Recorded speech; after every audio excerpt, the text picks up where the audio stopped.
Papa Dudut. Hindi lang mga ilaw ng tahanan ang handang magsakripisyo para sa kanilang mga anak, kundi maging ang mga tulad namin na haligi ng tahanan. Kaya nga kahit mahirap mapalayo sa pamilya ay tinitiis ko ang lungkot, mabigyan lang na magandang kinabukasan ang aking anak na naiwan sa Pilipinas. Walang gabi bago ako matulog na hindi ko iniisip ang magiging buhay ng anak ko sa hinaharap. Sakaling wala akong ipong pera. Buti na lamang kahit papaano ay napapasaya ako ng programa ninyong Barangay Love Stories na madalas ko pong pinakikinggan online. Tapos isang araw ay naisip kong magpadala na lamang ng sulat sa inyong istasyon upang ibahagi ang aking kwento o Papa Dudut. Bago tayo pumunta doon, magpapakilala muna ako. Tawagin niyo na lamang ako sa pangalang J. Mark. 31 years old at isang OFW dito sa Taiwan. Bali factory worker ako rito at mag-iisang taon pa lamang ngayong 2025. Tubong Quezon City ako at nasa biyanang kong babae ang kaisa-isa kong anak. Mahirap na talaga ang pamilya namin noong araw. Hindi nga ako nakatungtong sa kolehiyo at hanggang high school lamang ang natapos ko. Sa kabila ng lahat, masipag ako at madiskarte sa buhay. Sa katunayan ay marami na akong negosyong pinasok pero lahat ay kulelat dahil nahihirapan akong palaguin ang puhunan ko. Siguro'y dahil wala akong sapat na kaalaman. Na-scam at inuutangan pero hindi binabayaran hanggang sa nakapasok at nagtrabaho na lamang ako bilang janitor. Papa Dudut, bunso ako sa 6 na magkakapatid at lahat ng mga kuya at ate ko ay may sarili na pong pamilya. Pareho na rin patay ang mga magulang namin. Kaya mag-isa na lamang akong namumuhay na mga panahong nakilala ko si Katrina, ang nanay ng anak ko. Sa isang online dating app kami nagkakilala taong 2023.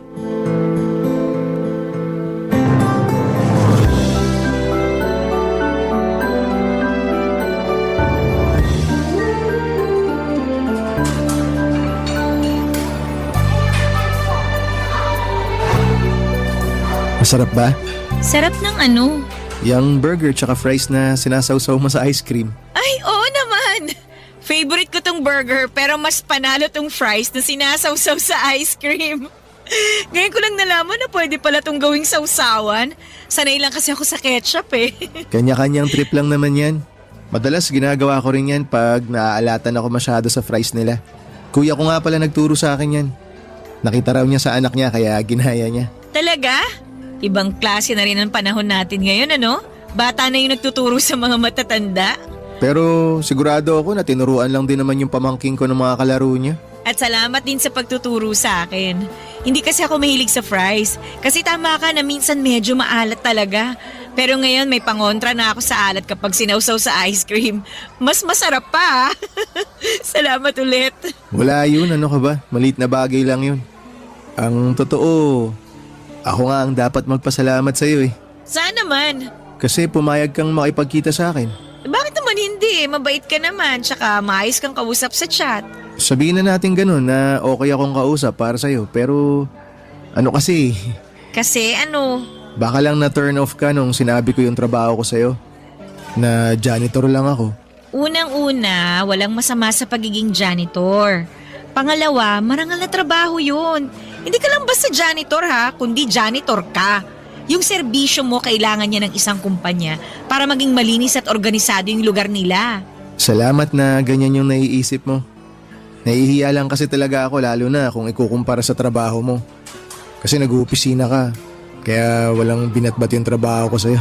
Huwag mong sabihin yan. Hindi ka dapat nag-iisip ng ganyan. Sinusubukan ko namang pigilan, pero minsan automatic na yun agad yung naiisip ko. Pero proud naman ako sa ginagawa ko. Kasi sabi mo nga, marangal yung trabaho ko. Tama ka. Sa akin ka makinig. Huwag sa kung sino-sino dyan na wala namang alam, kundi kumpara yung mga ginagawa nila. As if naman may nakikipagkumpetensya sa kanila, no? Niwala nga rin silang ambag sa buhay mo eh. Sa bagay, maiba nga pala tayo. Ano yun? Kailan ka pala huling nagkaroon ng boyfriend? Parang 2 years ago pa yata yun. Gaano kayo katagal? Nakalimutan ko na nga lang kung ilang taon na kami kasi syempre, kinalimutan ko na siya simula na naghiwalay kami. In fact, kasal na lang talagang kulang sa amin pero life happens. Bakit kayo naghiwalay? Anong dahilan? Siguro hindi lang kami talaga yung nakatadhana sa isa't isa. Tsaka bukod doon, ilang beses na siyang nagloko eh. Ako naman si Gaga, mahilig yata sa red flag. Imbis na hiwalayan ko na siya nung unang beses niya ako niloko, winagayway ko pa sa ere yung pagiging red flag niya. In short, binigyan ko pa siya ng hindi lang isa, kundi maraming tsansa para mas lokohin at saktan ako. Paano mo na-realize na ayaw mo na? Nung malaman ko na nabuntis niya yung best friend ko na paulit-ulit na dahilan ng pag-aaway namin, nasabi ko na lang sa sarili ko na, girl, tama na. Maawa ka na sa sarili mo. Ayun, doon ko na siya hiniwalayan. Grabe rin pala yung ginawa niya sa'yo, no? Nakakatroma. Sinabi mo pa. Kaya nga pagkatapos nun, 2 taon din akong hindi nagpaligaw o nag-boyfriend. Wala na-trauma na sabi mo nga. Tsaka, in-enjoy ko muna yung pagiging single ko nun. Hanggang sa na-realize ko na gusto ko na ulit ma-in love. Kaya ka ba nasa dating app? Oo, tsaka kaya kita nakilala dun. Ikaw, bakit ka naman nasa dating app? Tulad mo, gusto ko rin ma-in love. Nox naman. Swerte mo nakilala mo ako kasi kung hindi mo na itatanong, masarap ako magmahal. Aba, tinawanan lang ako. Hindi ka naniniwala? Ano, sabihin mo, hindi ka naniniwala no? Pamilyar ka naman siguro sa kasabihan na to see is to believe. Kaya maniniwala lang ako kapag pinatunayan mo. Ibang klase, ako pa talaga yung hinamon. Ayos mukhang palaban ka. Ay oo naman, wala yata akong inaatrasan. Sa dami ba naman ng masasakit na pinagdaanan ko sa buhay ko? Sisiw na lang yung mga hamon mo. Kahit sino, lalabanan ko. Eme lang, baka isipin mo, napakako naman. Wala ako iniisip na ganyan. Naaaliw nga ako sa'yo Aba, at ginawa mo pa akong clown ha? Uy, hindi Ano ka? Biro lang. Buti pa kain na lang tayo, tapos ikaw naman magkwento tungkol sa dati mong love life. Papadudot maganda si Katrina. Siya ang tipo kong babae at aaminin kong natulala talaga ako ng sandali ng unang beses ko siyang makita. Akala ko nga ay nananaginip lamang ako lalo na nung pumayag siyang makipagkita sa akin. Simula kasi noong nagkausap kami ay hindi ko na itinago sa kanya ang trabaho ko. Nag-alala lamang ako dahil baka hindi niya ako tanggapin kahit bilang kaibigan man lamang dahil nga sa pagiging janitor ko. Hindi naman po sa minamaliit ko ang trabaho ko. Alam ko sa sarili kong marangal ang ginagawa ko at nagsisikap naman ako sa buhay. Pero kung may pwede pa akong gawin na ibang trabaho bukod sa paglalampaso ng sahig at pagpupunas ng bintana ay nakahanda ko talagang gawin, papadudot. Sa kabila ng lahat ay pinaramdam sa akin ni Katrina na hindi ako naiiba sa mga katulad nilang nagtatrabaho sa opisina. Trinato niya ako ng mabuti. Bagay na lalo kong nagustuhan sa kanya. Nagtuloy-tuloy ang komunikasyon namin hanggang sa umamin akong gusto ko siyang ligawan. Siyempre, kinabahan ako dahil baka ayaw niya. Pero inisip ko na lamang na kung ano man ang magiging desisyon niya, pumayag man siya o hindi, ay tatanggapin ko ng maluwag sa loob ko. Ang importante sa akin ay sumugal ako sa pag-ibig, papadudot. Pero siguro ikakampi ko pa rin ang langit dahil pumayag si Katrina na ligawan ko siya. Hindi nagtagal ay pinapunta niya ako sa bahay nila para ipakilala sa kanyang nanay, papadudot.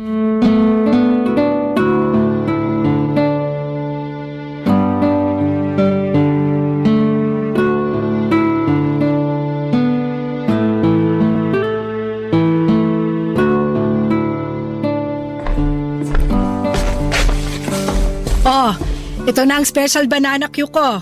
Masarap yan. Mas masarap pa sa mga nabibili nyo dyan sa labas. Sige na, merienda muna kayo. Salamat po, Nay. Walang anuman. Teka, upo ako para makapagkwentuhan kami niyang messenger nyo. Ha? Sino pong messenger? Ha? Eh sino pa ba? Eh di yung kasama mo. Ako po?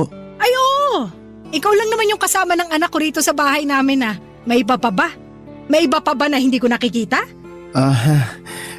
Wala na po. Yun naman pala eh. Pero saan po galing yung messenger, Nay? Sa'yo! Sabi mo may paparating kang bisita. Yung messenger ng opisina nyo kamo, siya yun, di ba? Hindi na po natuloy yun. Tsaka hindi po messenger si J. Mark, Nay. Manliligaw ko po siya at pinapunta ko siya rito sa bahay para po makilala nyo. Ganun ba? Nako, sorry iho.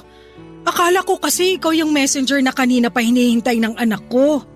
Ito naman kasing si Katrina hindi nagsabi na hindi na pala tuloy yung hinihintay niya. Napagkamalan ko pa tuloy itong manliligaw. Teka, tama ba yung narinig ko na sinabi mo?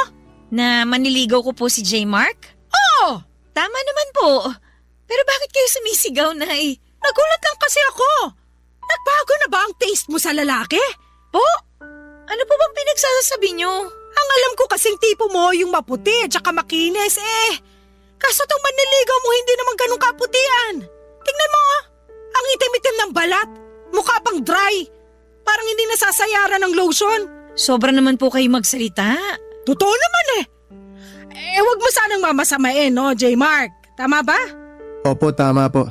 Pero, construction worker ka ba? Nay! Bakit? Anong bakit? Kung ano-ano pong tinatanong nyo kay J. Mark eh. Ayos lang naman, Katrina. Walang problema.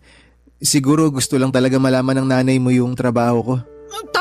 Tama yun. Siyempre bilang nanay mo, responsibilidad kong alamin ang background ng mga manliligaw mo, no?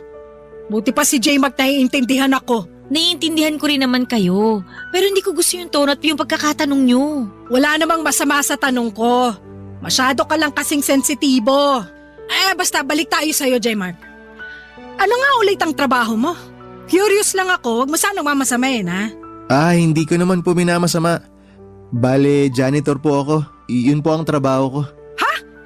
Janitor? Yung naglalampaso ng sahig? Naglilinis ng mga basura sa opisina? Opo, yun nga po. Katrina naman! Bakit po? Bumaba na ba talaga taste mo sa lalaki? Hindi lang sa itsura pati na rin sa trabaho ng manliligaw mo. Sigurado ka na ba talaga sa taong to? Opo, tsaka wala naman pong masama sa pagiging janitor. Oo nga, pero hindi kita pinag-aral at pinagtapos ng kolehiyo para bumagsak lang sa isang katulad niya na ganyan lang ang trabaho. Sorry pero ano bang tinapos mo? High school lang po. Kita mo na. Kaya janitor ka kasi high school graduate ka lang. Nay, sumusobra na po kayo sa mga sinasabi niyo kay J. Mark. Hindi ako sumusobra. Tama lang naman na tanungin ko siya at alamin ang kapasidad niyang ibigay sa iyo ang mga luho mo sakaling maging kayo. Hindi mo man lang ba yun naisip, ha? Kasi kung hindi, pues, ako na nanay mo naiisip ko yon. Huwag niyo naman pong maliitin si J. Mark. Pati na rin yung trabaho niya. Maliit naman talaga yung trabaho niya. Ano magagawa ko? Marangal po ang pagiging janitor. Hindi po siya nagnanakaw para kumita. Marangal nga, pero mababa naman ang sweldo. Saka hindi kaya nakaka-proud pakinggan na janitor lang ang trabaho na magiging boyfriend mo. Mahiya ka naman, nak. Yung pinsan mo, engineer ang boyfriend. Yung isa mong pinsan, afam. Kaya ganda ng lahi, tapos ikaw? Naku talaga. Ewan ko sa'yo, santisima ka. Sumasakit ang bumbunan ko sa'yo eh.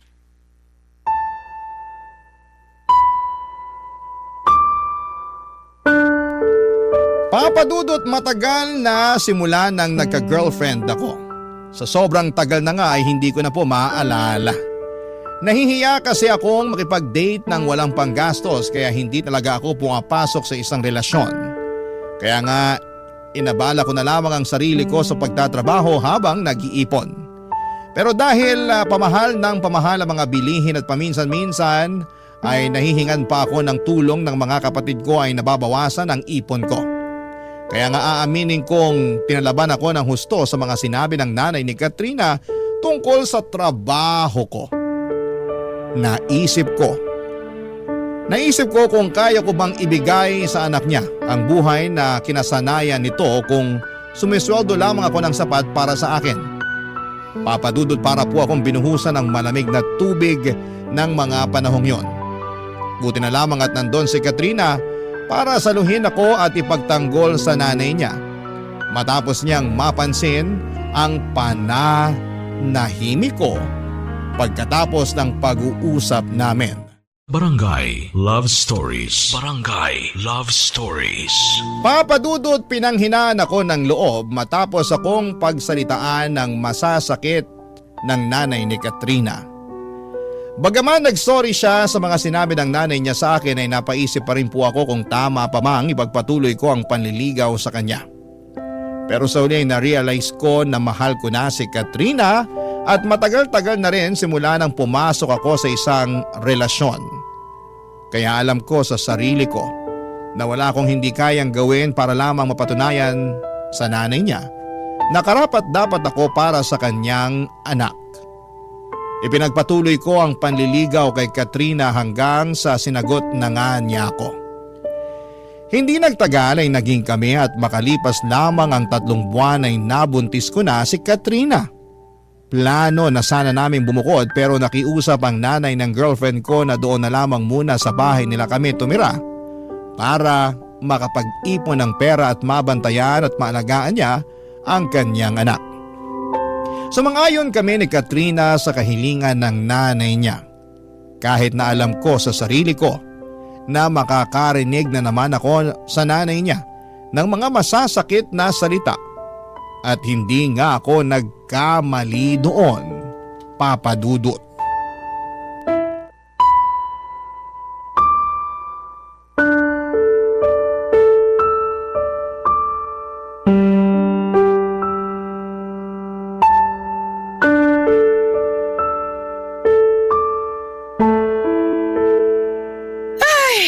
Buti pa ako na may-ari ng bahay marunong magwalis.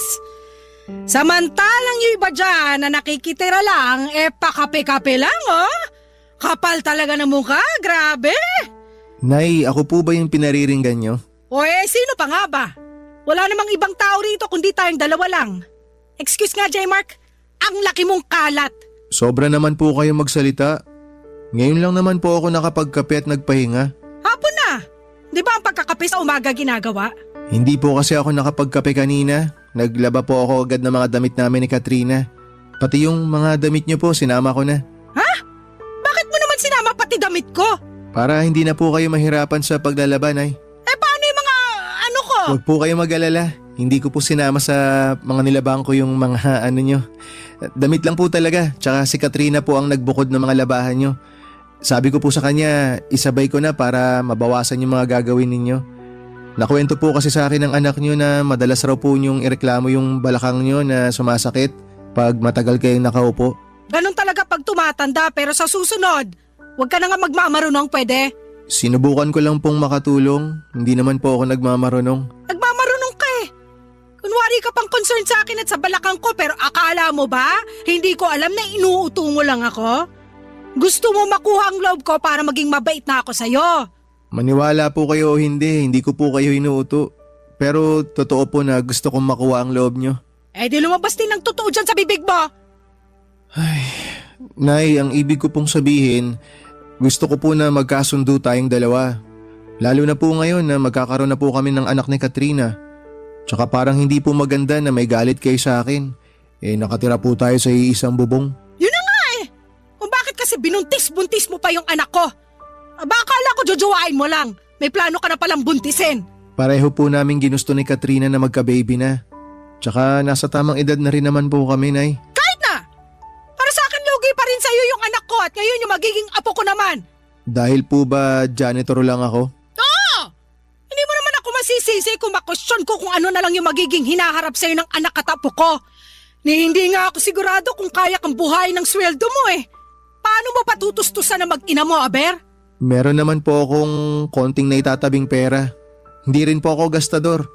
Marunong po ako mag-ipon. Tsaka masipag po ako. Oo nga, kasi pati damit ko nilaban mo kahit hindi ko naman inuutos sa'yo. Siguraduhin mo lang na maayos sa pagkakalaba mo doon at hindi ko na uulitin pa dahil pag marumi pa yon, nako! Sisingilin kita sa tubig at sabon na ginamit mo. Sobra naman po kayo makapagsalita sa akin. Hindi yun sobra. Nagsasabi lang ako ng totoo. Matagal na pong biyasa itong mga kamay ko sa pagkukusot at pagpipiga. Bata pa lang po kasi ako na naglalaba sa amin. Kaya sinisiguro ko po sa inyo na maayos po yung pagkakalaba ko ng mga damit nyo. Hindi ko naman talaga tinatanong at wala akong pakialam. Nay, wag naman po kayong ganyan. Huwag mo nga akong artehan ng ganyan. Akala mo yata madadala mo ako sa kakaganyan mo. Oh, yung kape na tinimpla, tiniinom mo, malamang ako pa rin ang gumastos niya, no? Ano, masarap ba? Masarap bang uminom ng kape na hindi mo binili? Masarap po. Sumasagot ka pa? Ay, talaga naman! Huwag po kayong mag-alala. Pag sumweldo po ako na pong bahala sa pangkape natin. Pangkape lang? Paano naman yung bigas sa ulam? Susubukan ko pong makapag-ambag para rin. Bakit hindi buong sweldo mo yung ipambili mo?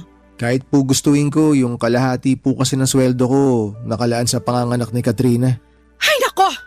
Dami mo talagang palusot, ewan ko sa'yo! Maniwala po kayo, hindi po ako nagpapalusot. Gusto ko lang po talaga na maging handa kami para sa pagdating ng baby namin. Dapat lang naman talaga na maging handa kayo, no? Lalo na hindi ka mamayaman. Lalong dapat doblehin mo, hindi kaya triplehin mo yung pagsisikap sa pagtatrabaho. Kung kailangan mong gawing araw ang gabi at magtrabaho pa rin na magtrabaho, gawin mo! Wala kang karapatang magpahinga kasi wala kang pera!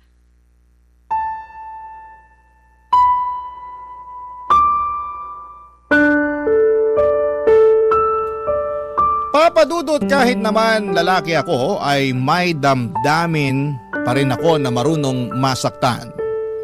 At yun ang eksaktong naramdaman ko matapos akong insultuhin at maliitin ang nanay ni Katrina. Kahit na gusto ko pang mga tuwiran, alam ko na wala ako sa lugar at baka pagmulan lamang yon ng malaking pagtatalo namin ng nanay ng kinakasama ko. Sa kabila ng lahat, binigyan lamang ako ng dahilan ng nanay ni Katrina upang lalong magsumikap sa buhay. Yun bang tipong hindi lang makontento sa trabaho ko na nagsisimula ng alas 8 ng umaga at natatapos ng alas 5 ng hapon. Doon ako nag-isip-isip ng magkaroon ng extra income at inopen up ko yon kay Katrina, bagay na sinuportahan naman niya. Doon ko nga po naisip na magtinda ng pagkain katulad ng burger at hotdog sandwich sa tapat ng bahay namin tuwing araw ng Sabado at Linggo. Katulong ko rin doon si Katrina na siyang nagsilbing bonding na rin namin. Masaya naman ako dahil nadagdagan ng ipon namin para sa panganganak ni Katrina. At kahit na may inaasahan naman kami na makukuha niya na benepisyo, sa trabaho niya ay iba pa rin yung may pera kaming hawak na pwede naming mahugot sa oras ng pangangailangan.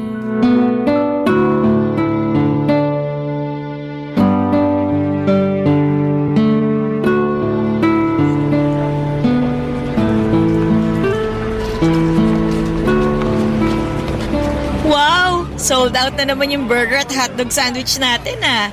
Maaga tayo makakapagsara nito. Oo nga eh. Dahil dyan pupunta ako sa palengke. Bibili ako ng mga rekado. Magluluto ako ng paborito mong ulam. Alin? Yung menudo?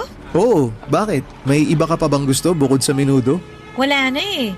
Gusto ko nung menudo mo kasi hindi masarap yung mga tinda dyan sa labasan. Kung hindi matabang, maalat. Tapos meron namang sobrang tamis. Ewan ko ba sa mga yan? Parang joke time yung pagluluto ng ulam na binibenta nila. Di ba pag nagbebenta ka, dapat sinasarapan mo? Mismo, pero sabi mo nga, ewan natin sa kanila. Pero maya-maya ka na umalis ha, maaga pa naman tsaka katatapos lang natin magtinda. Upo muna tayo rito tsaka magkwentuhan muna tayo. Gusto mo ng kape? Timpla kita? Wag na. Sabi kasi ng nanay mo, sa umaga raw dapat nagkakape. At nakinig ka naman kay nanay. Nagkakape pa rin naman ako sa hapon, di ko lang pinapakita. Kasi baka may masabi na naman siya. Tungkol sa bagay na yan, pagpasensyahan mo na si nanay ha. Menopause na kasi yun eh, kaya ganun ng tabas ang dila nun. Ewan ko ba naman sa nanay kung yun? Ayos lang sa akin yun. Nai-inspire nga ako pag pinagsasabihan niya ako ng ganun eh. Na-inspire ka na ano? Na magsikap ng gusto para sa pamilya natin. Oo, masakit yung iba niyang mga sinasabi pero naisip ko lang na nanay pa rin siya eh.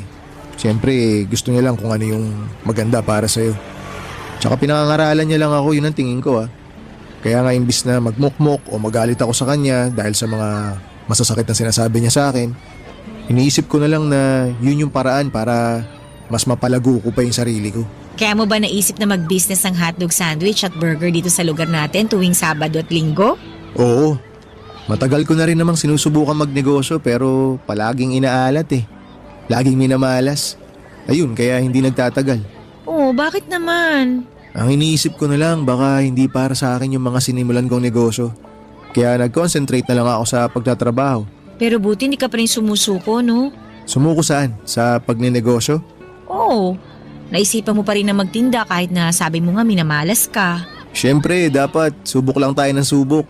Tsaka nasa isip ko, gusto ko kasi talagang magtagumpay. Lalo na tong negosyo na sinimulan natin.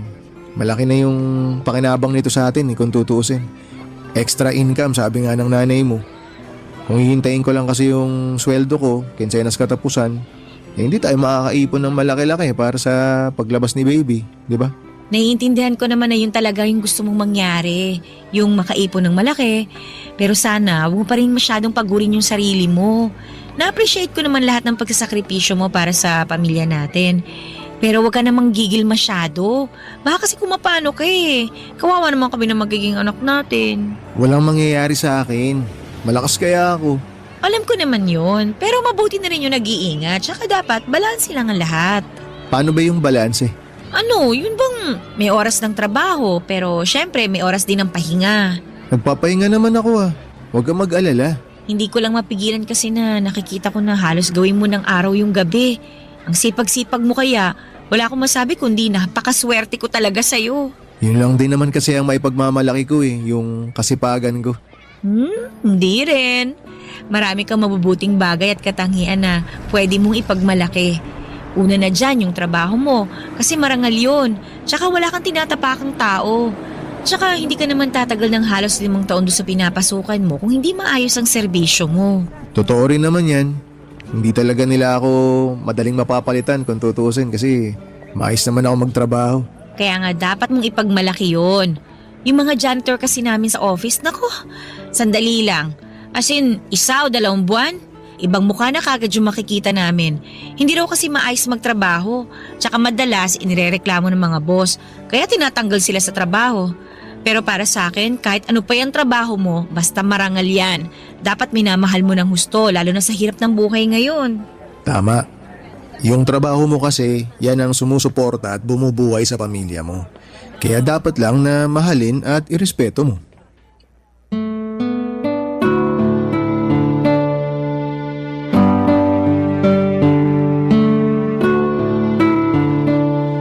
Papadudot, totoo pala na kahit na hindi ako ang pinakamayamang lalaki sa mundo, ako naman ang pinakamaswerte dahil alam kong suportado ako at mahal ng babaeng pinakamamahal ko. Iba sa pakiramdam. Ang sarap-sarap na tipong kahit nakakapagod ang maghapong trabaho ay mabilis na naiibsan yon ng mga mabubuting salita at papuri sa akin ni Katrina. Simula kasi pagkabata ay hindi ko naranasan sa mga magulang ko ang bagay na yon. Lagi kasi silang nanunumbat at nagagalit. Lalo na dahil sobrang hirap lang ng buhay namin noong araw. Kaya nga papadudot, pinangako ko sa sarili ko na sakaling magkaroon ako ng mga anak ay hindi ko sasabihin ang lahat ng masasakit na salita na sinabi nila sa amin. Yun bang tipong sinisisi nila kami sa kasalanan daw namin kaya kami mahirap. Kaya nga lalo akong magsisikap upang pagdating ng araw papadudot ay maibigay ko sa mga anak namin ni Katrina ang mas komportable at mas maayos na buhay na karapat dapat lang na makamtan nila. Papadudot. Barangay Love Stories. Barangay Love Stories. Papadudot, habang ipinagbubuntis ni Katrina ang baby namin ay sinubok kami ng kapalaran. Hindi kasi naging magaan ang pagbubuntis niya. Sa katunayan, noong tumungtong sa 3 hanggang 4 na buwan ang kanyang tiyan, ay ilang beses siyang dinugo at isinugod sa ospital. Kaya takot na takot kami, papadudot, para sa kaligtasan ng anak namin. Doon na kami nag-decide na huminto si Katrina sa pagtatrabaho para mas maalagaan niya ang kanyang pagbubuntis. Siyempre nakarinig na naman ako noon kay nanay na dapat ko raw mas pagsikapan ang pagtatrabaho kasi wala nang hanap buhay ang anak niya. Alam ko naman yon, pero hindi ko pa rin mapigilang masaktan sa trabaho or sa pagtrato niya sa akin. At ma-pressure lalo at mas nadagdagan ang gastusin namin, tapos ako na lang mga nagtatrabaho ng mga panahong yon. Pero imbes na panghinaan ng loob ay nagsumikap ako lalo sa buhay. Hindi nagtagal ay pinanganak ni Katrina ang aming anak na lalaki na malusog kahit na kulang pa ito sa buwan o premature papadudot.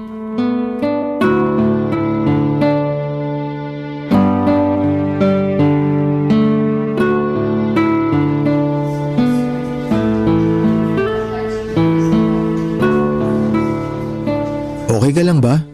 Bakit mukha kang malungkot? May nangyari ba? Wala naman. Pero naisip ko lang kung kailan kaya natin may uuwi sa bahay si baby. Sabi ni Doc, mga ilang araw pa raw nilang kailangan obserbahan si baby. Para daw sigurado tayo na walang problema pag inuwi natin siya. Sana lumaban yung anak natin, no? Sa totoo lang, naniniwala ako na lalaban siya para sa atin.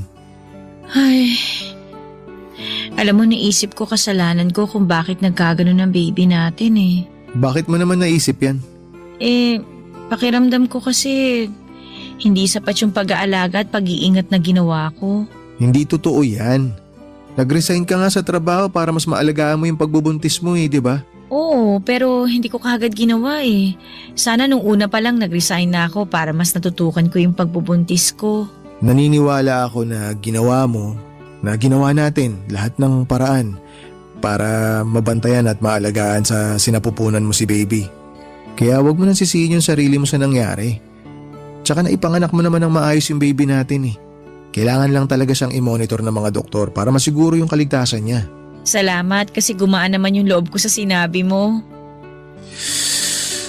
Ay, Bakit parang ikaw naman yata ang nalungkot? masaya naman talaga ako pero medyo nalulungkot lang kasi sinisisi mo yung sarili mo dahil sa nangyari. Huwag ka nang malungkot.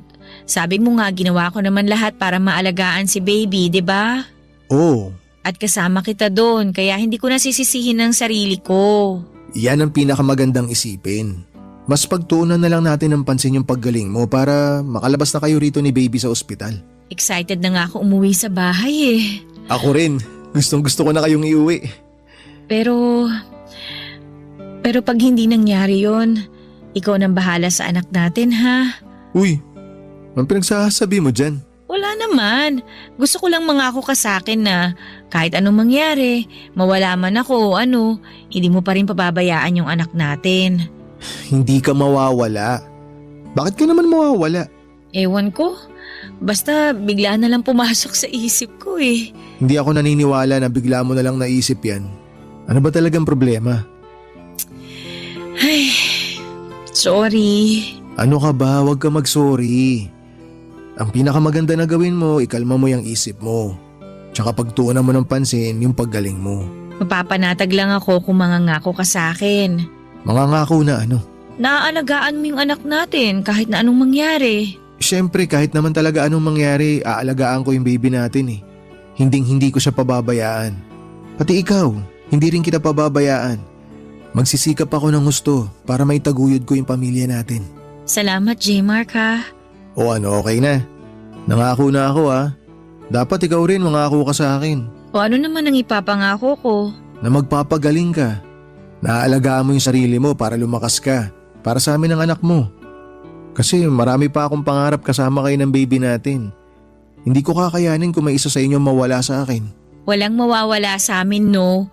Pareho yata kaming warrior ng anak mo. Ikaw ba naman nanay eh? Sigurado warrior talaga yung anak mo. Thank you sa pag-aalaga sa amin ng baby natin. Simula pa lang nung nagkakilala tayo at nalaman nating magkakaanak tayo. Thank you talaga. Mas pinagaan mo yung pagbubuntis ko.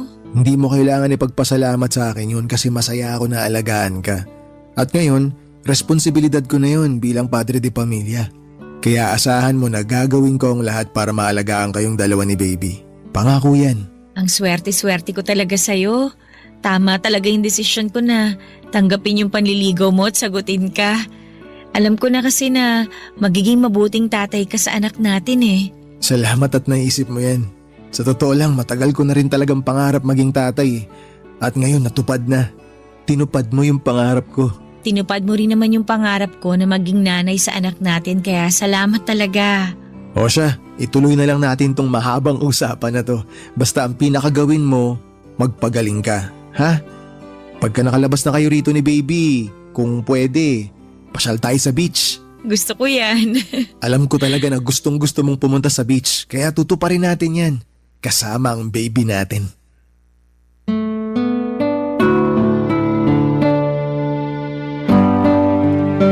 Papadudot, para sa akin ay walang kasalanan ang kinakasama ko sa nangyari sa anak namin. Alam ko na ginawa niya ang lahat upang maalagaan ng baby namin at maisilang ng maayos. Kaya nga ang laki ng respeto at pasasalamat ko kay Katrina dahil sa ginawa niyang pagsasakripisyo, mabigyan lamang ako ng anak. Pero aminado ako na natakot ako noong nagkausap kami dahil para siyang nagbibili na. Sa kabila ng lahat ay sinantabi ko ang pangamba ko at nag-focus sa pagsasaayos ng kwarto namin para sa nalalapit na pag-uwi ng mag-ina ko sa bahay. Ganon din ang iba pang papeles at pera na kailangan na pambayad sa ospital. Kaya lang, hindi na nangyari yon. Dahil makalipas lang ang isang araw ay nag-50-50 si Katrina bago siya binawian ng buhay. Papadudot, nagkaroon pala ng komplikasyon ang panganganak niya. At hindi na yon naagapan pa. Papadudot, namatay ang kinakasama ko. Matapos maipanganak ang baby namin. Sobrang sakit, Papadudot. Para akong napilay ng mga panahong yon at pakiramdam ko ay pinagsakluban ako ng langit at lupa. Matapos iwanan na lamang ni Katrina ng basta-basta. Iyak ako ng iyak na para bang gusto ko na ring sumunod sa kanya, Papadudot.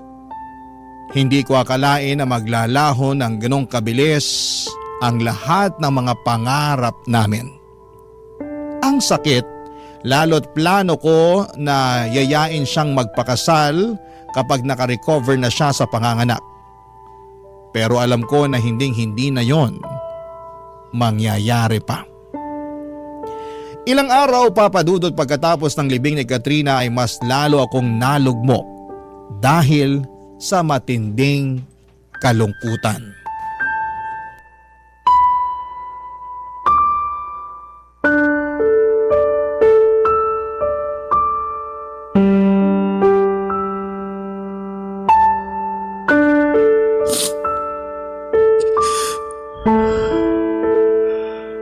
Ang daya mo naman, Katrina. Pakadaya mo. Di ba nag-usap pa tayo? Napupunta tayo sa beach kasama si baby pagkalabas niya sa ospital. Binigla mo naman ako. May sorpresa pa naman ako sa'yo paglabas mo. Hayain na sana kita magpakasal eh. Pero wala na. Iniwan mo lang kami ng anak natin. Sobrang sakit naman dito, Katrina. Sobrang parang akong dinudurog. Nararamdaman ko yung kaluluwa ko na uupos na.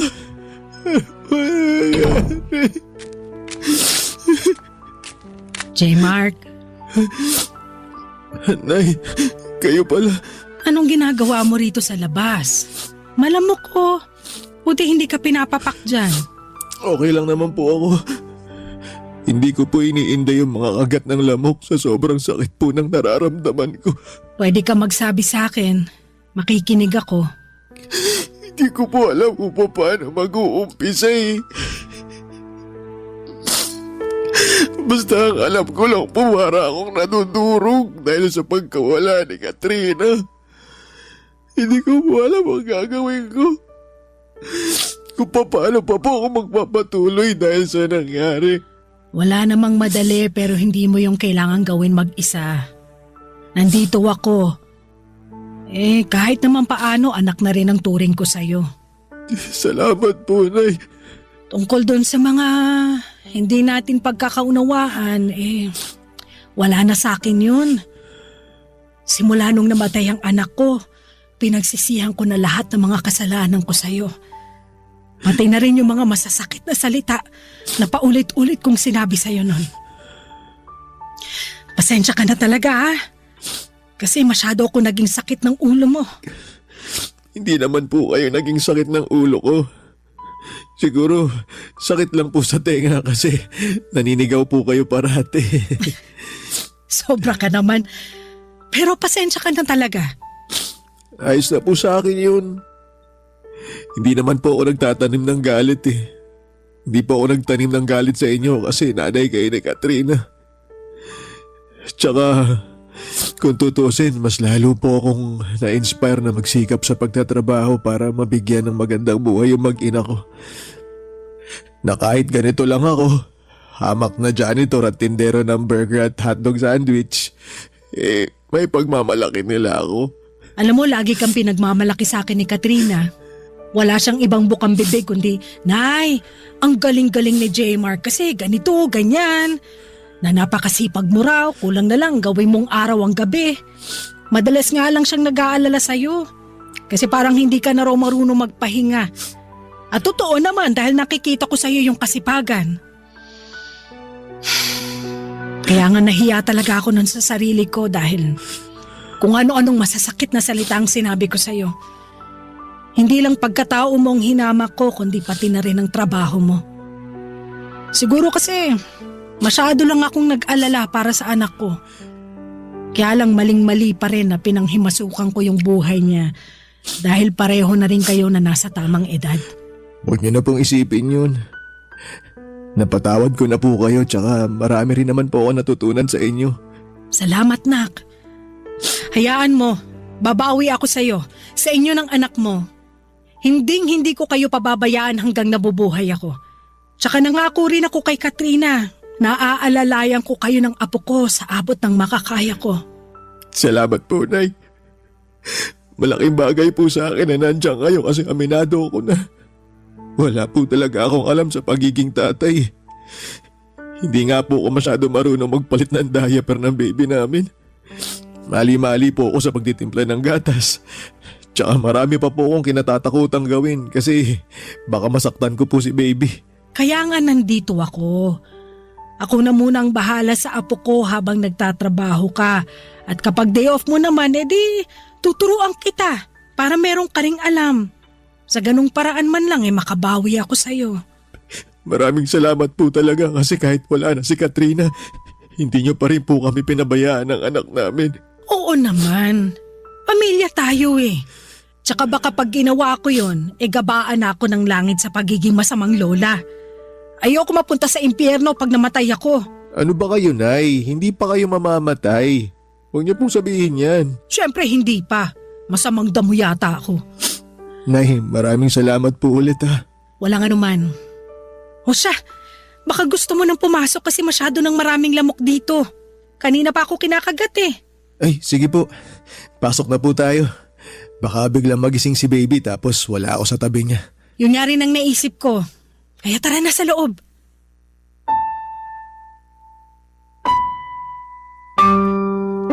Papadudot malaking bagay sa akin na inalalayan ako ng nanay ni Katrina para makapagtrabaho pa rin at magawa ng maayos ang tungkulin ko bilang tatay sa anak namin.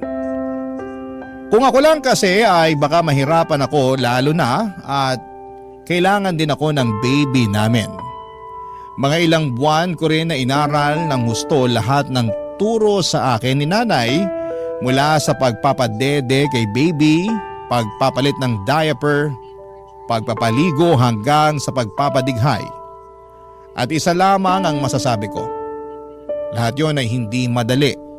Kaya nga kahanga-hanga ang mga ilaw ng tahanan mula sa pagbubuntis nila, panganganak at pag-aalaga sa kanilang baby. Papadudot hindi nagtagal ay may kumatok na opportunity sa akin na magtrabaho abroad kaya sinunggabang ko na kaagad.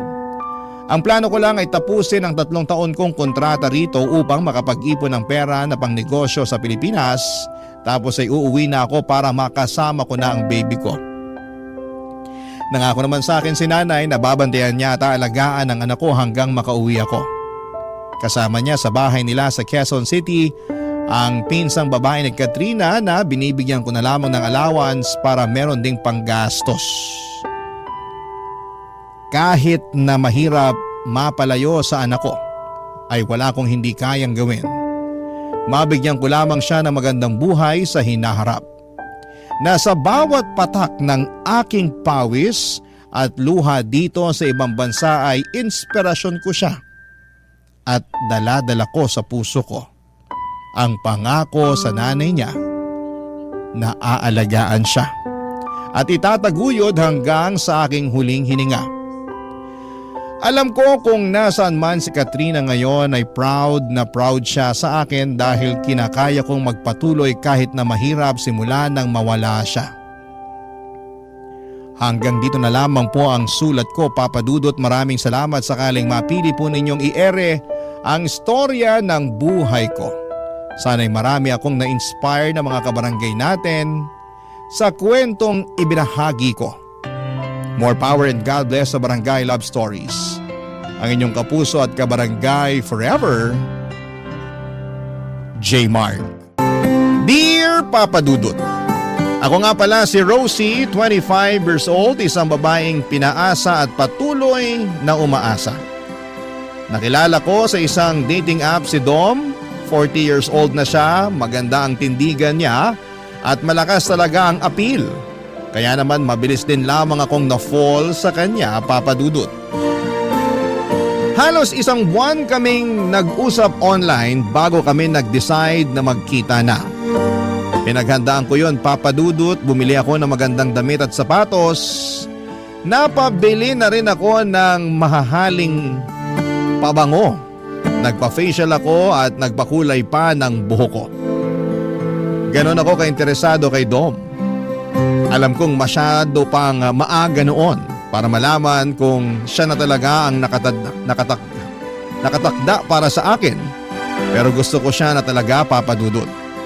Kaya nga ako na rin ang gumawa ng paraan para hindi na siya bumitaw sa akin. Isang beses pa lamang ako nagkaroon ng karelasyon at masasabi kong ibang-iba. Si Dom, Papa Dudut. Ibang naramdaman kong kilig sa kanya. Kaya naman siniguro ko na liligawan ako ni Dom kapag nakita niya ako sa unang date namin. Nagpa-late nga ako ng dating para kunwari ay may grand entrance. Sa labas pa lamang ay nasilayan ko na siya. Malakas ang naging kabog ng dibdib ko at napakagwapo pala niya sa personal at parang wala siyang 40 kung titignan. Halos hindi ako makapasok noon dahil kinakabahan ako dahil baka hindi ako maging enough sa kanyang paningin. Nilaksan ko na lamang ang loob ko at saka nagpa-sexy habang naglalakad patungo sa kanya. Hindi naman ako nabigo sa reaksyon na inaasahan ko, Papa Dudut. Alam kong nabighani ko siya sa pakending-kending na paglakad ko. Namula pa nga ng bahagya mga pisngi ko dahil nakatitig lamang siya sa akin at parabang gandang-ganda siya sa akin. Nang maupo na ako ay nginitian ko na siya, Papa Dudut. Halos hindi ako makatingin sa kanya ng diretsyo dahil nakatitig lamang siya sa akin. Alam kong liligawan na niya ako noon, ramdam na ramdam ko na, Papa Dudut.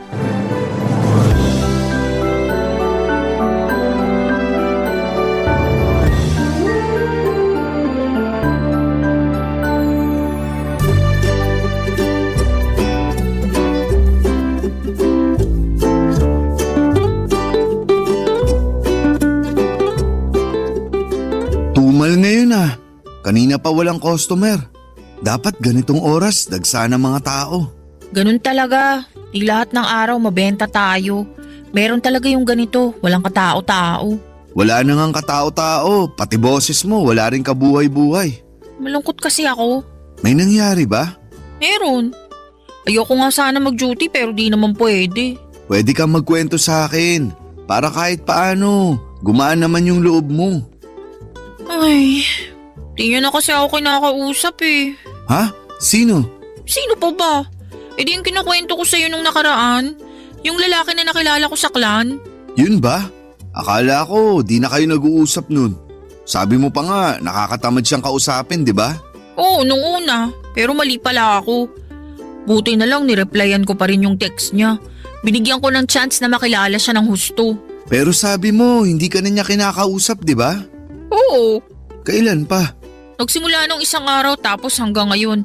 Tinadtad ko na nga siya ng text eh. Sinubukan ko ring tawagan pero cannot be reached naman. Hindi ko naman alam kung anong rason kasi okay naman kami tuwing nag-uusap kami. Yung totoo, in love na nga ata ako sa kanya eh.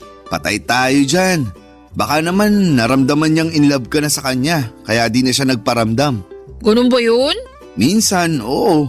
Siya kaya yung una nagsabi sa akin na gusto niya ako. Tapos sabi ko di pa ako ready ulit makipagrelasyon kasi nga kakabreak ko pa lang si ex-boyfriend ko. Nakwento ko yun sa'yo ah. Oo, iyak ka pa nga ng iyak sa akin nun. Ang pangit ko ba ng mga oras na yun? Hindi naman, sakto lang. Grabe ka naman sa akin. Kaibigan ba talaga kita? Oo, kaya nga sinasabi ko lang yung totoo. Ay, naku, ang prangka mo kahit lalaki ka.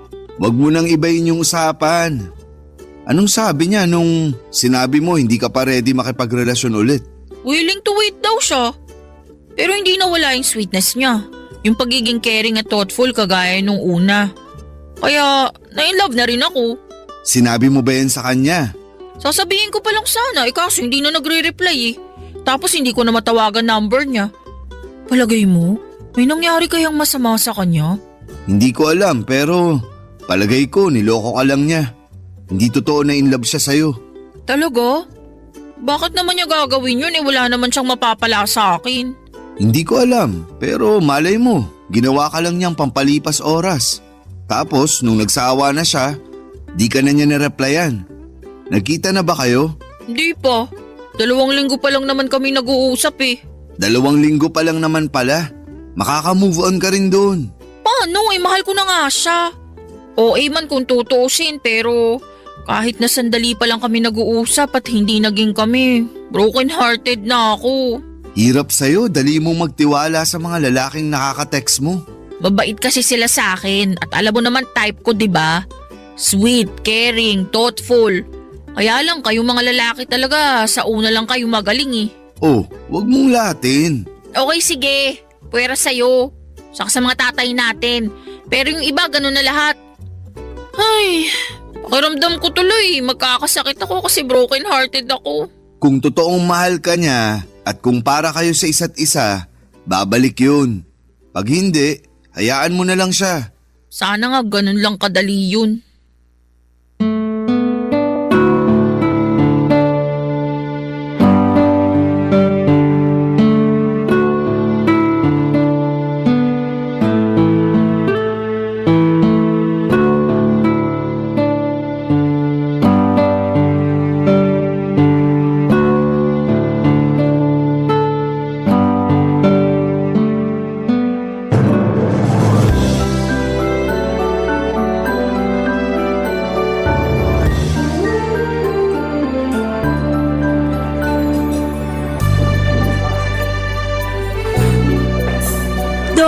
Pwede bang wag ka nang tumitig sa akin? Bakit naman? Kasi naman nakakailang. Paano nakakailang? Hindi ka ba sanay na tinititigan ka? Sanay naman. Pero nung ikaw na yung gumawa, Ayaw mo ba? hindi naman sa ayaw. Kaya lang ang init na ng pisngi ko eh. Ewan ko ba? Kakaiba kasi yung mga titig mo. Naintindihan na kita. Ganyan din kasi ang sinasabi ng ibang babae na dinedate ko noon. Sabi nila, nakakatunaw daw mga titig ko. Yan nga, eksakto. Kasi hindi ko naman mapigilan. Ang ganda mo pala talaga sa personal. Napaghandaan ko lang tong araw na to, kaya parang ang ganda ko bigla. Pero wag kang umasang palaging ganito ha. Kasi may mga araw na para akong sako ng kamote. Sobra ka naman sa sako ng kamote. Oo nga. Sa mga susunod na date natin, makikita mo. Kahit siguro magmukha ka pang kamoting durog, tititig pa rin ako sa'yo. Mas nakakailang pa pala yung mga banat mo kaysa sa mga titig mo eh. Paano na lang pag pinagsabay ko pa, hindi ba? Wala na. Lusaw na ang kamote ko. Kamote mo? Ang ibig kong sabihin, kamote ako. Ay, hindi, mali. Ang ibig kong sabihin talaga, Ang cute mo pala pag kinakabahan ka. ikaw kasi eh. Ngayon lang ako nagkaganito. Ang swerte ko naman pala. Sana palagi kang ganyan pag nakatitig na ako sa'yo. Sa susunod na mga date natin, masasanay na rin ako sa mga titig mo. Hindi na yan epekto. Aba, mukhang gusto mo pang makipag-date sa akin sa susunod ah. Bakit naman hindi? Ngayon pa na pinainit mo na ang kamote ko sa mga titig mo? Komportable ka na rin magbiro tungkol sa kamote mo. Bakit ba puro kamote ang usapan? Ano bang gusto mong pag-usapan?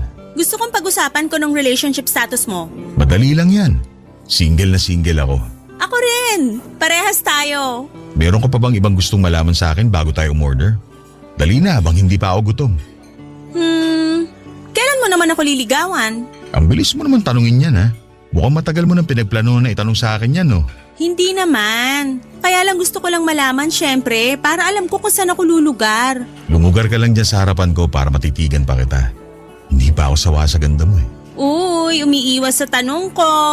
Alam mo, mabuti pa umorder na tayo.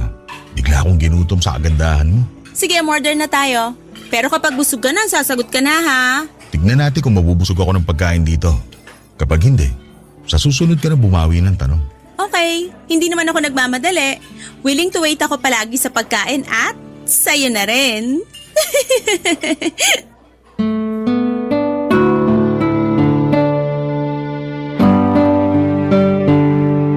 Dinaan ko na lamang sa biro ang huling sinabi ko bago tawagin ni Dom ang waiter para umorder, Papa Dudut. Sa totoo lang ay pambawi ko lamang yung biro na yon para matakpan ang pagkakapahiya ko. Halata namang umiiwas si Dom sa tanong ko tungkol sa panliligaw. Alam ko namang makakakuha ako ng positibong sagot sa kanya dahil nakita ko naman na interesado siya sa akin. Kaya ang confident ko lang din na magtanong kung kailan niya ako liligawan, kaso mali pala yon. Dapat pala ay hindi ko muna binitawan ang mapangahas na katanungan na yon. Nagkunwari na lang ako na okay ako at nakipagkwentuhan na lamang sa kanya sa ibang bagay. Ako na rin mismo ang naglihi sa usapang ligawan dahil masaya ang date na yon pero alam kong may kulang. Panay ang tanong ko kung may balak pa ba akong ligawan ni Dom. Yun na bang huling date namin? Inasahan kong hindi na niya ako aayain pa na mag-date dahil hindi naman niya ako sinabihan kong niligawan niya ako.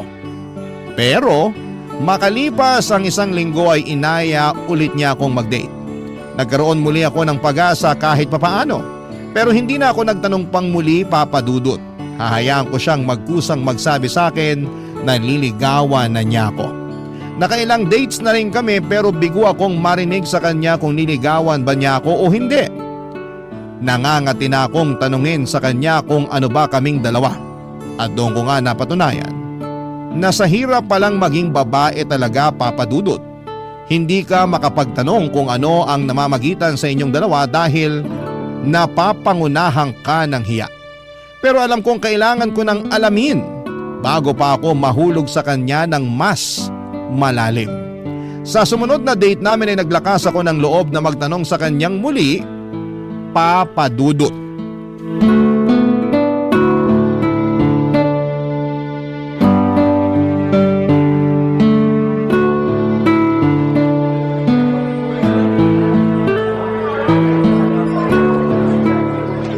Ayos dito sa napili mong coffee shop ah. Hindi masyadong maraming tao. Para magkarinigan tayo ng maayos. Sa mga napuntahan kasi natin dati, ang ingay masyado. Sumakit lang lalamunan ko kakasigaw para lang magkarinigan tayo. Pasensya na. Mahina akong pumili ng lugar kapag nakikipag-date. Hayaan mo, sa susunod na date natin, ako na talaga ang mamimili. Tinawanan lang talaga ako. Order na tayo ng kape? Parang kailangan ko ng mga simsik mura ko. Teka, bago tayo magpaasim ng sikmura, may gusto lang sana akong itanong. Ano yun? Ang tagal ko na kasing gustong itanong to sa'yo, kaya lang nauuna lagi yung hiya ko. Uutang ka ba? Hindi ah! Mukha na ba talaga akong gipit sa paningin mo? Biro lang. Ang seryoso mo kasi. Seryoso nga kasi itong sasabihin ko. Ngayon pa lang parang gusto ko ng mga sim sa kaba ng sikmura ako. Dom, seryoso nga. Ano na bang nangyayari sa atin? Hindi kita maintindihan. Panay ang labas natin. Pero hindi klaro sa akin kung saan ang punta nito. Anong sinasabi mo? Talaga bang wala kang alam sa mga sinasabi ko? Linawin mo kasi. May pag-asa bang maging tayo? Liligawan mo na ba ako? Kailan? Uy, ang dami mo naman tanong. Di ba dapat isa lang? Sige. Tayo na ba? Hindi pa naman kita nililigawan. Paano magiging tayo, hindi ba? Kaya nga ang susunod na tanong, kailan mo ako liligawan? Uy, dapat isang tanong lang. Huwag ka madaya. Huwag na sana tayong maglokohan, Dom. Sabihin mo na lang sa akin kung niligawan mo ako o hindi para alam ko kung saan ako lulugar. Gusto mo talaga malaman yung totoo? Oo naman. Yun lang naman ang kailangan ko eh. Meron akong balak ligawan na ibang babae. Bakit pala niyaya mo pa ako makipag-date? Masama ba? Single ka. Single ako. Wala namang sinasabi sa batas na bawal yun. Pero kung may balak ka ng ligawan na iba, di wag na tayong mag-date kasi wala rin naman pala tong patutunguhan. Sana kasi hindi ka na lang nagtanong eh. At kasalanan ko pa kung gusto ko maging klaro ang lahat sa atin? Sorry Rosie. Iba talaga ang gusto kong ligawan. Pero nai-enjoy ko naman na kasama ka. Nai-enjoy mo nga akong kasama, pero iba naman na gusto mong makasama. Lugi! Rosie naman. Gets ko na. Huwag ka na magpaliwanag. So ito na ang huli nating date. Ganon. Siguro. Hindi siguro. Siguradong oo. Ikaw bahala. Ikaw naman nagdesisyon yan. Parang ako pa ang mali rito ah. Ikaw na nga to nagpaasa sa akin tapos parang ikaw pa tong lugi? Hindi kita pinaasa. Hindi ako makapaniwala sa mga sinabi ni Dom, Papa Dudut. Gusto pa niya akong baliktarin. Nainis ako at hindi na sumagot sa huling sinabi niya. Hindi raw niya ako pinapaasa? Ganon ba siya kasama? Matapos ang ilang gabi naming paglalandian, ilang buwan din niya akong hinarot at ilang gabi rin akong napuyat para mabenta ko ang sarili ko sa kanya para maligawan na niya ako sa wakas. Tapos sa bandang huli, Papa Dudut, noong gusto ko nang iklaro ang lahat ay bigla niyang sasabihin sa akin na hindi niya ako pinaasa at meron daw siyang ibang balak na ligawan. Hindi na ako nakatiis, umalis na ako kaagad sa coffee shop na yon at hinabol niya ako hanggang sa labas. Kinumbinsi niya ako na ituloy natin ang pagkakape dahil sayang naman daw ang pinuntan namin doon. Kaya lang ay nawala na ako ng gana. Agad kong pinara ang taxi na dumaan at walang kimong iniwan siya. Papadudot, nahirapan ako mag-move on kay Dom. Hindi ko siya blinak sa social media kahit ang kanyang cellphone number.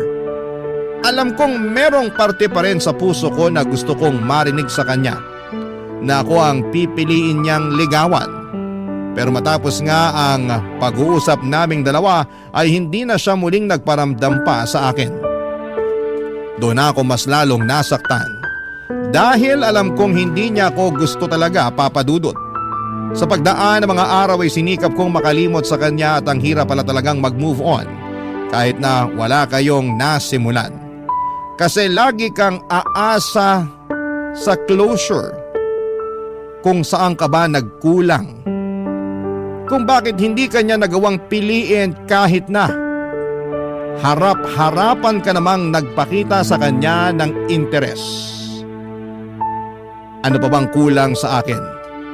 Yon ang naging madalas na tanong ko sa sarili ko habang hindi pa kaya ng puso ko.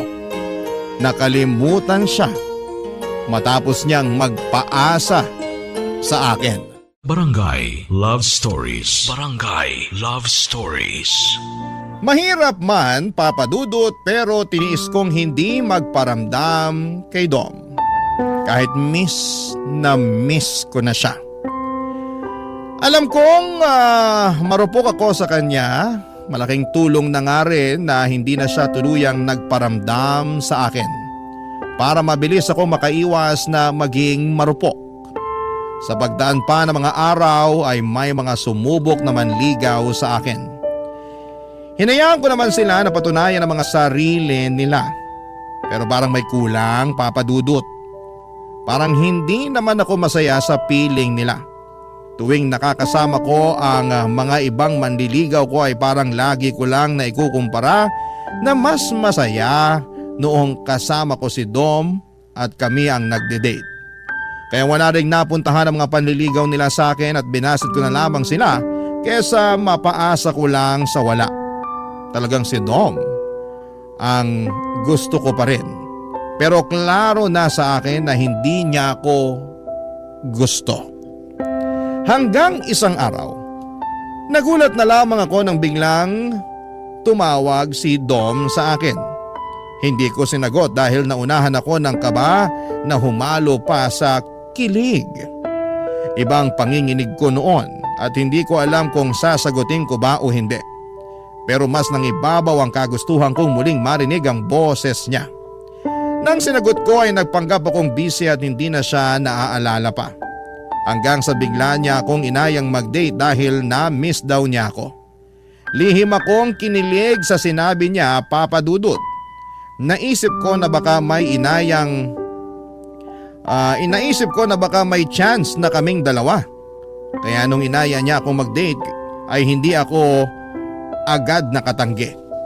Nag-date muli kami sa coffee shop kung saan kami naudlot.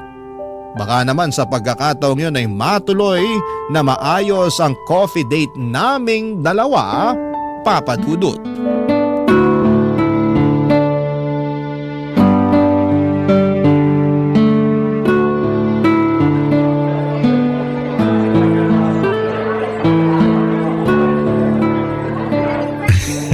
Anong nakakatawa?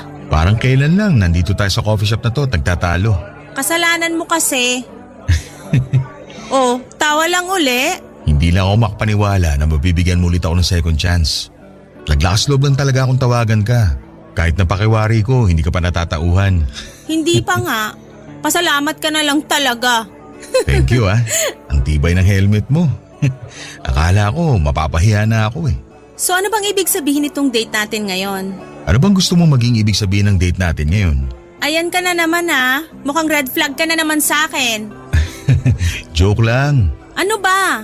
Gusto kong malaman kung mag-aaksaya ba ako uli ng oras sa'yo o may pagbabago na ba sa feelings mo para sa akin. Hindi naman nagbago ang feelings ko para sa'yo. Gusto pa rin naman kita. Pero hindi ako ang niligawan mo. At nagsisi nga ako na ibang babae ang pinili ko. Anong ibig mong sabihin? Binasted ako nung nililigawan ko. Kaya pala ginagawa mo akong rebound ngayon. Uy, hindi ah. Nung binasted niya ako, doon ko napagtanto na ikaw talagang tamang babae para sa akin. Hindi ka rebound. Gusto na talaga kitang ligawan ngayon. Nagkamali lang ako noon. Ganun din yun. Kasi kung hindi ka naman binasted nung babaeng yon, hindi mo na uli ako lalapitan. Hindi mo ako maiisipan na tawagan uli. Hindi totoo yan. Ang tagal ko nang gustong tawagan ka. Nauunahan lang ako lagi ng hiya. Saka nalilito ako sa inyong dalawa dati. Nung iniwan mo ako rito sa coffee shop na to, parang nasaktan ako. Gusto sana kitang tawagan nung gabi na yun pero ramdam ko galit ka pa rin sa akin. Talagang galit ako sa'yo. Pinaasa mo ako eh. Hindi kita pinaasa. Huwag mo na akong i-gaslight. Hindi ko alam ang ibig sabihin yan. At kung ano man ang ibig sabihin yan, wala akong pakialam kasi hindi ako ganyan. Hindi mo nga alam ang ibig sabihin ng gaslight tapos aangal ka na hindi ka ganun? Ang labo mo. Ayoko na nga maging malabo. Kaya nga sinasabi ko na sa'yo ngayon, pwede ba akong manligaw sa'yo? Sigurado ka na ba?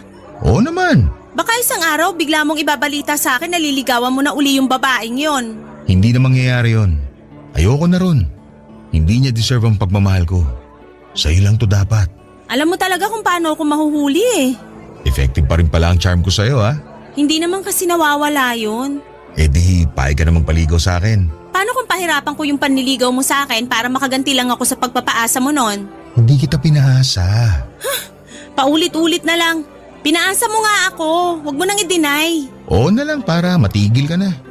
Ayoko mag-away tayo. Sabihin mo na sa akin, ano na? Pwede na ba ako manligaw talaga? Oo nga. Basta wala nang bawian ha? Ang tanga ko naman kung iiwan pa kita. Natauhan na ako. Sure? Sure ako. Ikaw na talaga ang gusto ko. Kahit pahirapan mo pa ako sa panliligaw sa'yo. Bigyan mo na ako ng second chance, please. Hindi ka magsisisi. Promise. Bala ko pa sanang itago ang kilig pero hindi ko na kinaya. Napakagatlabi na lamang ako sa sobrang kilig habang nakatitig sa mga mata ni Dom. Sa wakas, may part 2 na ang love story namin. Talagang kailangan lang sigurong maligaw ni Dom sa ibang babae para mahanap niya ang daan pabalik sa akin. Nawala tuloy ang galit ko sa kanya. Natunaw lahat ng inis ko sa kanya lalo na noong hinawakan niya ang kamay ko at saka hinalikan. Pagkatapos noon ay humiling siya na kung pwedeng makahalik sa aking pisngi. Pinayagan ko naman siya at pagkatapos noon ay nagkusa akong halikan ang kanyang mga labi. Parang nag-init ang pakiramdam ko nang mahalikan ko siya. Ramdam kong ganun din siya. Hindi na nga kami naka-order ng kape dahil inaya niya akong magkape na lamang sa bahay niya. Agad naman akong pumayag, Papa Dudut. Mas gusto ko roon para masolo namin ang isa't isa. May nangyari na nga sa aming dalawa. Kahit sabihin pang parang nagmadali akong ibigay sa kanya ang pagkababae ko, ay wala po akong pakialam, Papa Dudut. Lalo't nakikita ko naman sa kanya na interesado na siya sa akin. Panay ang labas namin, lagi kaming magkahawak kamay, panay pa nga ang regalo niya sa akin ng bulaklak at tsokolate. Lagi rin niya akong binibilahan ng maliliit na teddy bear kapag sahod niya. Ramdam na ramdam ko talaga na seryoso na siya sa akin. At hindi ako nagsisisi na binigyan ko siya ng second chance para matuloy ang naudlot naming pagtitinginan. Hanggang isang araw, bigla na lang siyang nagka-cancel ng mga date namin. Nalimitahan na rin ang pag-uusap namin at parang lagi siyang nagmamadali, Papa Dudut. Hindi na rin niya ako binibigyan kahit na isang peraso ng tsokolate kahit sahod niya. Isang araw, nilahad niya sa akin ng dahilan sa parehong coffee shop kung saan kami madalas na magligawan, Papa Dudut.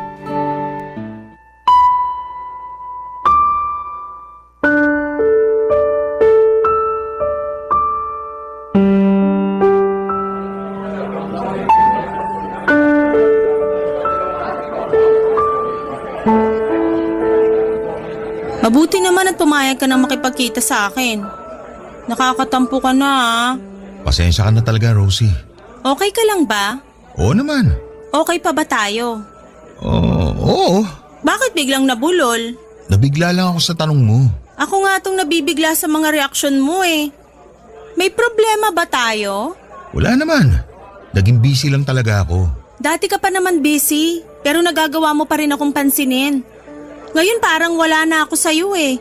Kung hindi pa ako magagalit sa chat, hindi ka pa magre-reply sa akin. Hindi ko naman kasi madalas hawak ang cellphone ko ngayon. Ang dami mong dahilan. Sumasagot lang kasi ako sa tanong mo. Alam kong may problema, kahit ilang beses ka pang mag-deny sa akin. Wala nga. Dom, please. Huwag mo naman akong hayaan na mag-overthink lagi. Hindi na ako makakonsentrate sa trabaho ko dahil lagi kong iniisip kung may problema tayo. Paulit-ulit naman, Rosie. Sabi ngang wala. Umorder ka na nga lang ng kape para makauwi na ako. At ngayon nagmamadali ka naman. Ilang linggo ka nang hindi nakikipagkita tapos ngayon parang gusto mo na ako agad itaboy? Hindi kita tinataboy. Ayoko lang gabihin sa daan kasi matraffic ngayon. Biyernes pa naman. Kailan ba hindi naging matraffic sa Manila? Ayusin mo naman yung dahilan mo. Ano ba gusto mong marinig sa akin ha? Nakakairita na eh. Yung totoo. Ano Dom?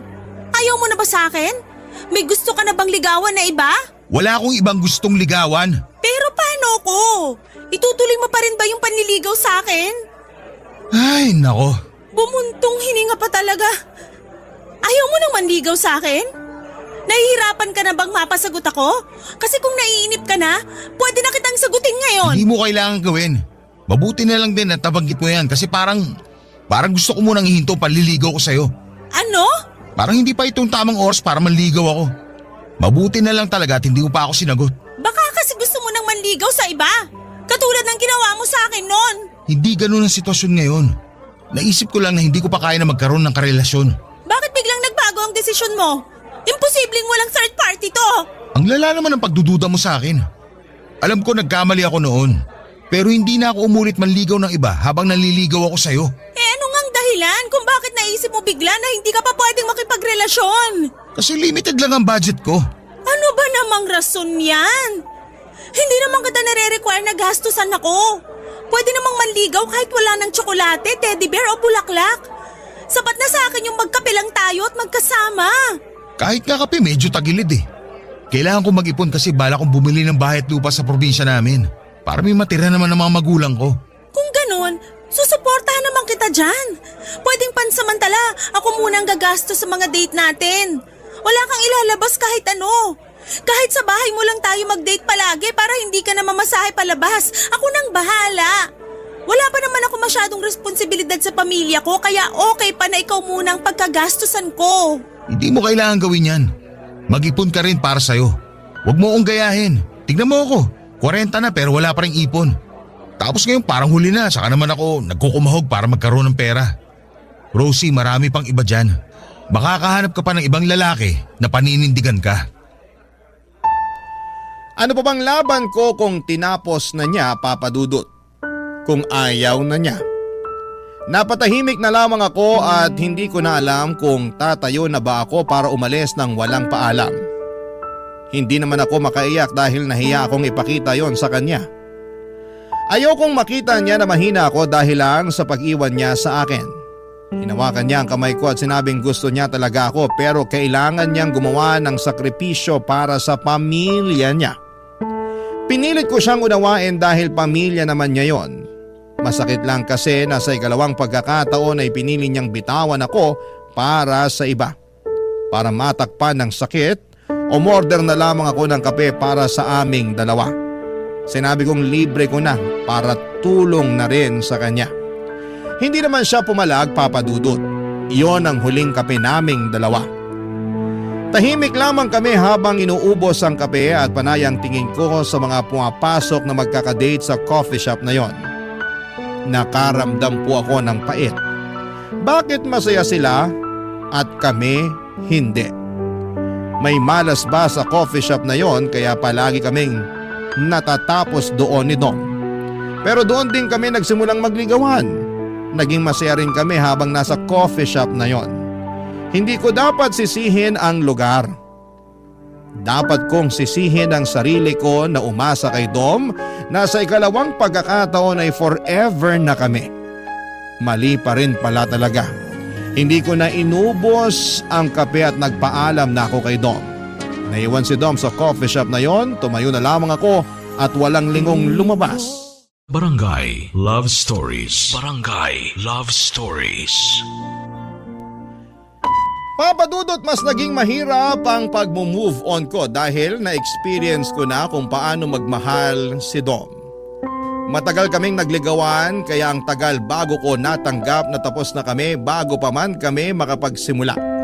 Lahat ginawa ko para lamang hindi siya isipin pero bigo ako.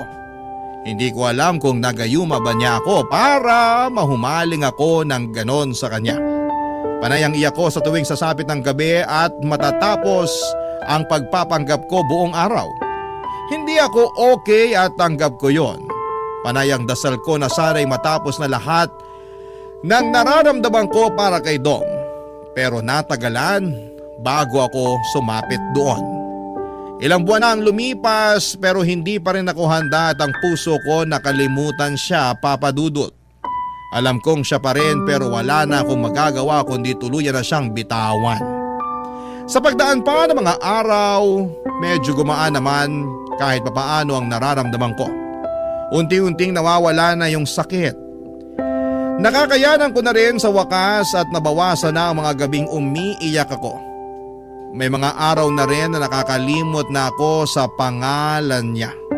Masaya na ako kahit papaano, kahit yon pa lang ang inaabot ko sa pag-move on ko sa kanya. Hanggang isang araw noong handa na ang puso kong talikuran siya ay saka naman siya biglang nagparamdam sa akin. Kakagising ko lamang isang umaga ng linggo nang matadtad ang cellphone ko ng maraming text mula kay Dom. Puro pag-amin na nami-miss na raw niya ako at hindi niya kayang mawala ako sa buhay niya. Papa Dudut. Aminadong nakaramdam ako ng saya at kilig pero ano ba ang plano niya? Nireplyan ko siya at tinanong kung kumusta siya. Wala siyang ibang naging sagot kung hindi gusto niya akong makita. Doon muli sa coffee shop kung saan kami natapos. nagsimula at natapos muli. Ano na kaya ang susunod para sa aming dalawa, Papa Dudut?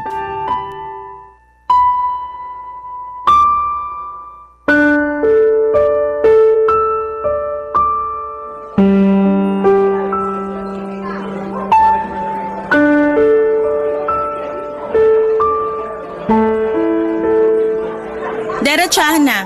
Bakit bigla mong tatadtarin ng mga text yung cellphone ko? Masama ba? Masama talaga. Tinapos mo na tayo, di ba? Dapat hindi ka na nagpaparamdam pa. Oo, pero... Pero gusto mo uli akong paasahin. May third eye ka ba? Kasi parang ramdam mo ko eh. Ramdam mo kung kailan kaya ko nang bumitiw sa'yo. Saka ka biglang lalapit para testingin uli ako. Hindi totoo yan. Namiss lang talaga kita. Sinungaling. Totoo yun. Kung alam mo lang kung gaano kahirap sa akin na masanay na wala ka na ulit sa akin. Ang hirap. Huwag mo nga akong daanin sa drama. Kung nadaan mo ako sa ganyan dati, ibahin mo ngayon kasi kaya ko na. Kaya ko nang bitawan ka. Kung totoo yan, bakit nandito ka ngayon? Bakit parang nakakapit ka pa rin sa ating dalawa? Kasi, curious ako. Curious o gusto mo pa rin ako? Curious. Yun lang talaga. Hindi ako naniniwala. Kita ko sa mga mata mo na namiss mo rin ako. At masaya kang nakita ako ngayon. Ang kapal din naman ang mukha mo. Kinakapalan ko na talaga ang mukha ko para lang maamin sa'yo ang totoo. Namiss kita, Rosie. Ang hirap pala na wala ka sa buhay ko. At bakit ngayon lang yan? Ilang buwan mo akong hinayaan? Kasi alam mo naman may kailangan ako isakripisyo, hindi ba? Ako na lang lagi sinasakripisyo mo kapag nagigipit ka. Kasi alam ko maiintindihan mo ako. Kasi wala naman akong ibang choice. Kahit hindi kita intindihin, wala pa rin ako ibang magagawa kundi tanggapin yung pagtalikod mo sa akin. Wala na ako ibang masasabi kung hindi sorry. Yun lang ang kaya kong gawin. Sana pala hindi ka na lang nakipagkita kung sorry lang ang sasabihin mo. Kasi okay na ako eh, kahit hindi ko yan matanggap sa'yo. Pero hindi okay sa akin na hindi makahingi ng sorry sa lahat ng nagawa ko sa'yo. Patawarin mo sana ako. At kung mapatawad kita ngayon, anong mangyayari? Kung meron man akong gusto mangyari ngayon, walang iba kundi magkaayos tayo at sana mabigyan mo ako ng third chance. Third chance mo mukha mo. Wala na ba talagang pag-asa, Rosie? Isipin mo lahat ng ginawa mo sa akin. Saka mo'y tanong kung dapat ba kitang bigyan ng third chance.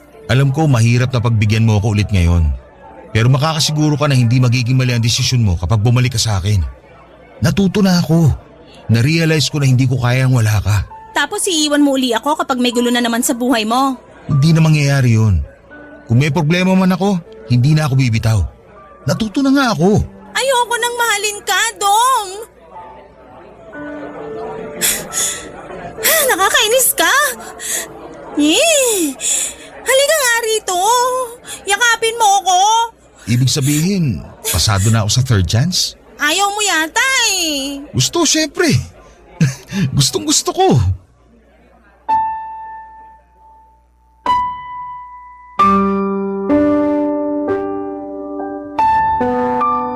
Napaiyak na lamang ako nang lapitan ako ni Dom para iyakapin. Nagpalakpakan ang mga tao sa paligid namin at akala ata nila ay nag-propose si Dom sa akin. Hindi naman namin sila kinorek dahil masyado kaming masaya noon, Papa Dudut. Yung manager nga sa coffee shop ay nag-offer ng libreng $2 Amerikano para sa aming dalawa. Masaya daw sila na doon namin piniling i-celebrate ang panibagong milestone sa buhay namin. Kahit papaano ay gumaan ang pakiramdam ko at naisip kong tama lang na bumalik ako kay Dom. Parang sign yun ng Diyos na nasa tamang tao ako dahil lahat ng tao sa paligid namin ay masaya para sa amin. In-enjoy namin ang libreng kape at nang maubos namin yon ay inaya niya akong pumunta na sa bahay niya para maglambingan. Muli na namang may nangyari sa amin, Papa Dudut. Namiss namin ang isa't isa at ramdam ko yon sa bawat hawak sa akin ni Dom. Dinoble ni Dom ang pagbawi niya sa mga pagkukulang nito sa akin. Naramdaman ko na parang muling may nagbabago na sa kanya. Kahit may mga problema siyang pinagdaraanan ay sinisigurado niyang hindi na niya ako basta-bastang bibitawan. Talagang nagbago na siya. Minahal ko na siya at hindi ko na pinatagal pa ang paliligaw niya. Sinagot ko na siya at naging opisyal na kaming dalawa at naging okay na ang mga sumunod na buwan sa aming dalawa. Plano na nga niyang pakasalan ako sa susunod na taon, Papa Dudut, basta makaipon. Mahal na mahal ko na talaga siya at ginawa ko ang lahat para lamang manghinayang siyang iwanan ako kung sakali man. Wala na akong ibang lalaking gustong makasama kundi siya lamang, Papa Dudut. Ilang beses akong nagdarasal sa buong araw para lamang magpasalamat dahil binalik niya sa akin si Dom. At nang sumapit nga ang 3rd monthsary namin, inaya ko siyang mag-date muli sa coffee shop na paborito namin, kung saan nagsimula ang lahat, Papa Dudut.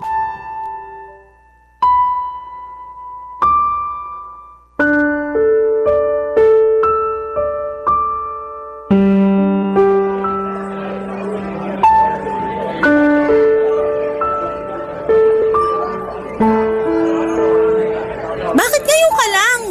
3 oras na ako naghihintay sa'yo rito. Nakailang higop na ako ng kape. Inaasid na ako ng malala. Pasensya na. Binakasalubong lang kasi ako.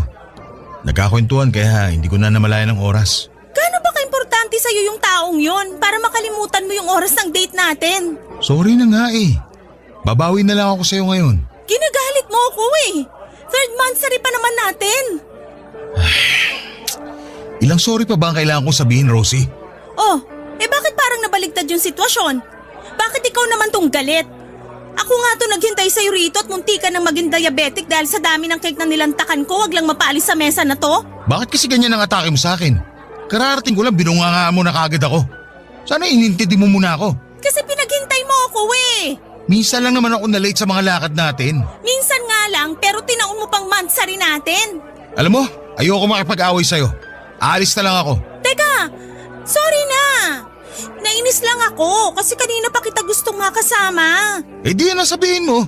Hindi yung mga away ka na lang bigla. Bakit parang ibang tono mo ngayon? Ha? Hindi ah. Kilala kita, Dom. May problema ba? Ikaw nga to may problema. Ikaw to nang-aaway tapos bigla mo ipapasa sa akin yung issue. Hindi eh. Alam ko na yung galawan mo eh. Anong meron?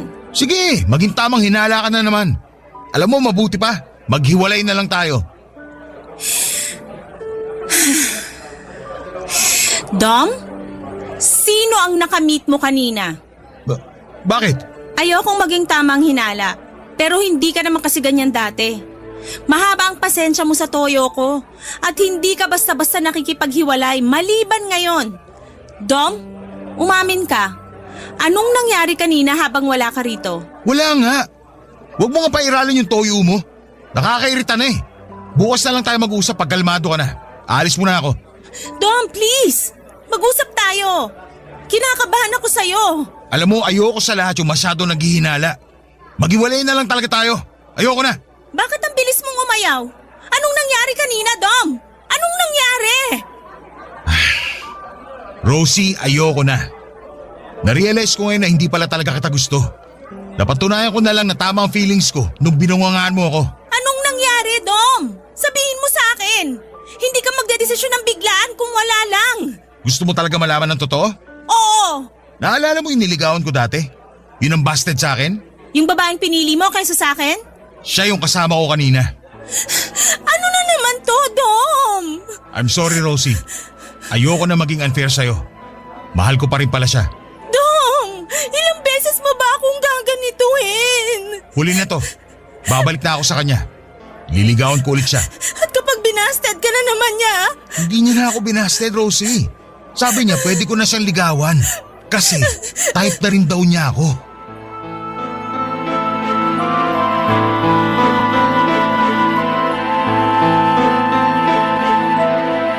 Para akong tanga na napatitig lamang sa masayang mukha ni Dom.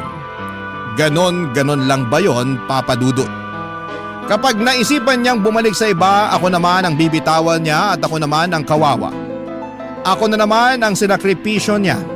Aalis, babalik, aalis, babalik, aalis, at hindi na magbabalik.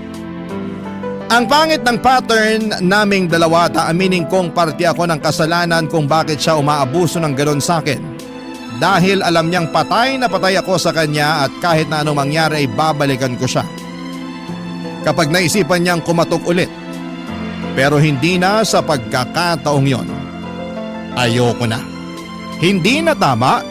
Wala akong ibang naramdaman kundi galit ng mga oras na yon.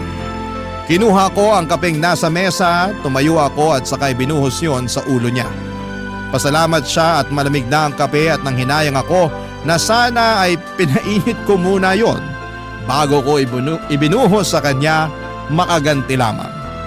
Nagpalakpakan ng mga tao na nakarinig ng usapan namin. Sa unang pagkakataon ay nagkaroon ako ng lakas ng loob na magpatuloy na lumabas na sa coffee shop na yon at sa buhay ni Dom. Hindi na ako muling naging marupok sa kanya kahit noong isang beses na muli siyang humingi ng chance dahil nalaman niyang pinaasa lang pala siya ng babaeng yon. Napangisi na lamang ako at least ay naramdaman niya ang nararamdaman ko sa mga pagpapaasa niya sa akin noon. Hindi ko na siya nireplyan at tuluyang ko na siyang blinak sa lahat ng social media niya at cellphone number na rin. Natanggap ko nang ganun talaga siya at tinanggal ko na siya sa sarili ko sa katoksikan niya. Sa ngayon ay masayang-masaya ako na natauhan na sa wakas sa paghabol ko sa maling pagmamahal at maling tao. Natagalan lang bago ako makarating doon pero ang pinakaimportante ay nagawa ko naman, Papa Dudut, at hindi na ako uulit pa. Maraming salamat po, Papa Dudut, sa pagbasa ng aking liham. Tagahanga talaga ako ng inyong #1 radio station at #1 radio show sa Barangay Love Stories sa Barangay LS 97.1. Ang inyong forever kapuso at kabarangay, Rosie.